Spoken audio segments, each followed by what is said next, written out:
ఓం నమో భగవతే శ్రీ రమణాయ. చాలా సంతోషం నాయన. పుట్టినటువంటి ప్రతి జీవి కూడా ఏదో ఒక సందర్భంలో తాను చేసుకున్న పూర్వజన్మ కర్మ ఫలమే అనుభవిస్తున్నానని అనుకుంటూ ఉంటారు.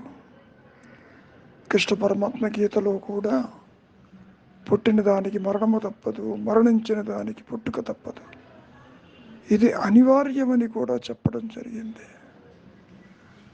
ఇంతకీ అనివార్యమైనది ఏది?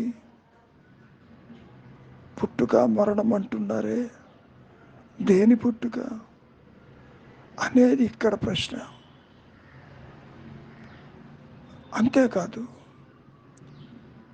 ఆదిశంకరులు కూడా ఎన్నో జన్మలు ఎత్తిన పిమ్మట మానవ జన్మ లభించిందని, ఈ లభించిన మానవ జన్మని సద్వినియోగం చేసుకోవాలని చెప్పటం కూడా జరిగింది.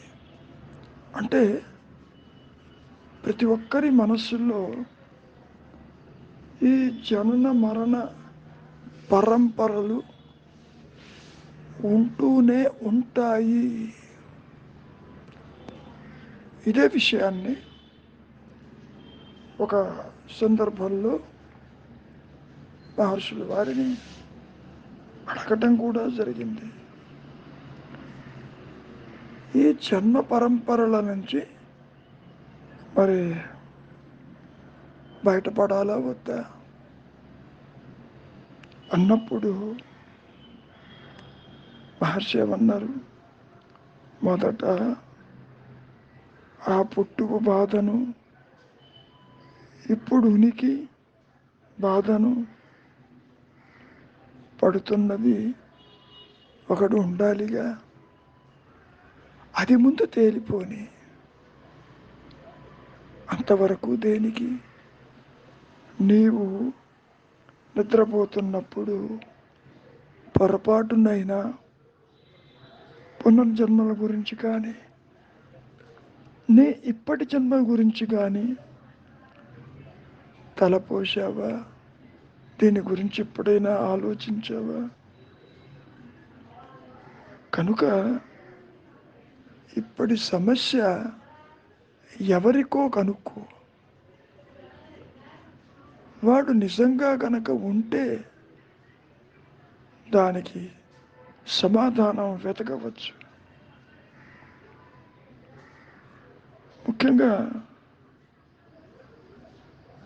ఉనికి లేని వాడికి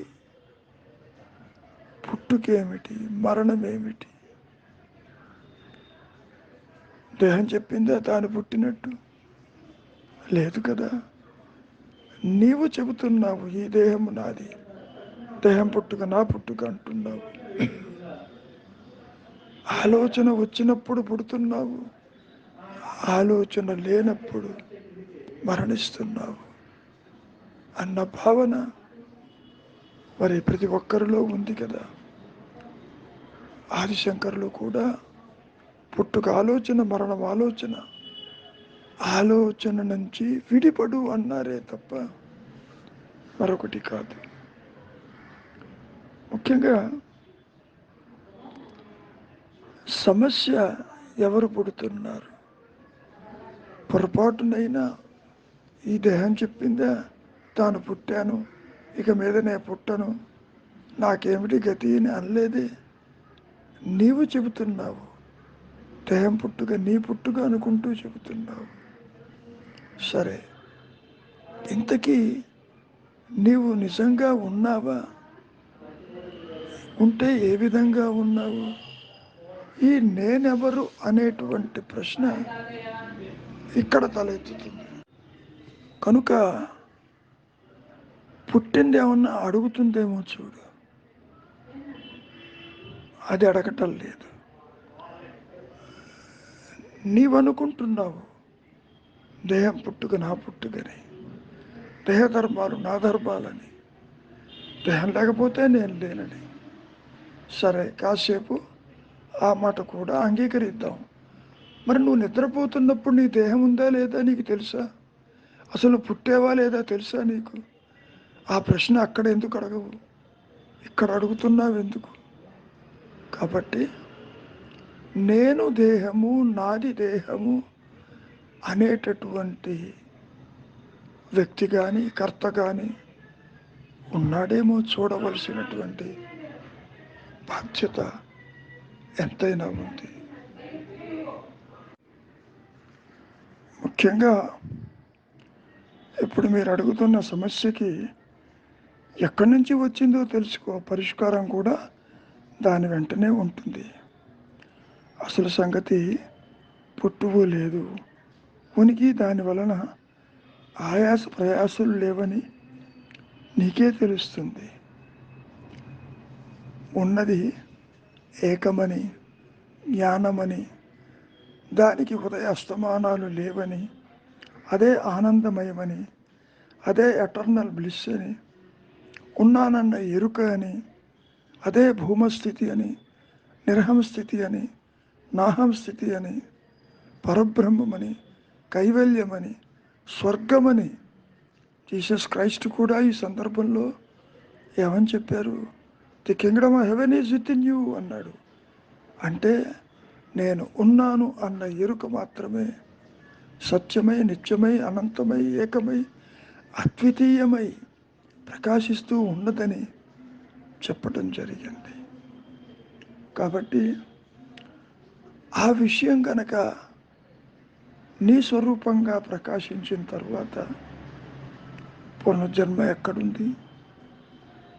ఇంకా పుట్టడం ఏమిటి, నశించడం ఏమిటి, సృష్టి ఎక్కడ?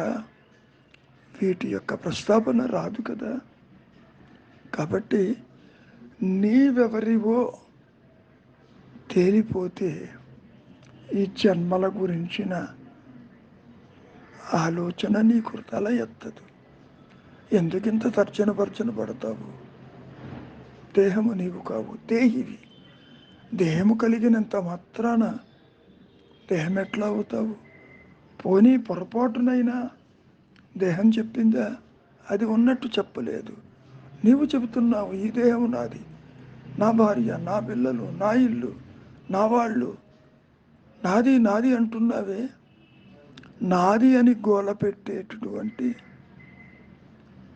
ఉండదేమో చూడు. ఎవరు చెబుతున్నారు? నేను చెబుతున్నానంటావు. ఆ నేను స్థితి ఏమిటి? It is found to be non existing. అంటే ఒక ఉనికి లేనిది, అటు జడము కాదు, ఇటు చైతన్యము కాదు, మధ్యస్థంలో బయటికి వచ్చి దేహ పరిమాణంగా నేను ఉన్నాను, నేను ఈ పని చేస్తున్నాను, ఆ పని చేస్తున్నాను, నేను కర్తని అని అనుకుంటున్నది. అది ముందు తేలిపోని, ఆ తర్వాత జన్మ వరకు, కర్మ వరకు తేలుతుంది. కనుక నాయన, నేను పుట్టలేదని గ్రహించు. అంటే అది నుంచి ఈ అహంకారము తృణీకరించబడిందని మహర్షుల వారు చాలాసార్లు చెప్పారు. అది ఒక పిశాచం అన్నారు. అటు జడము కాదు, ఇటు చేతనత్వము కాదు, మధ్యస్థంలో దేహ పరిమాణంతో ఉంటుందన్నారు. ఇంద్రియాలకు భోగి అవుతుందన్నారు. ఒకటి కాదు. కాబట్టి ఈ మాయా నేను ఉన్నదేమో నీవే పరిశీలించుకోవాలి, నీవే విచారించాలి, నీవే దీన్ని తిరస్కరించాలి. లేని దానికి ఎందుకీ తాపత్రయాలు? నీవు ఎప్పుడు తెలిసినా తెలియకపోయినా నీవు ఆత్మవేను, నీవు జ్ఞానానివేను, నీవు ఎరుకవేను. కనుక ఈ ప్రస్తావనతో నీకు పని లేదు. మంచిది.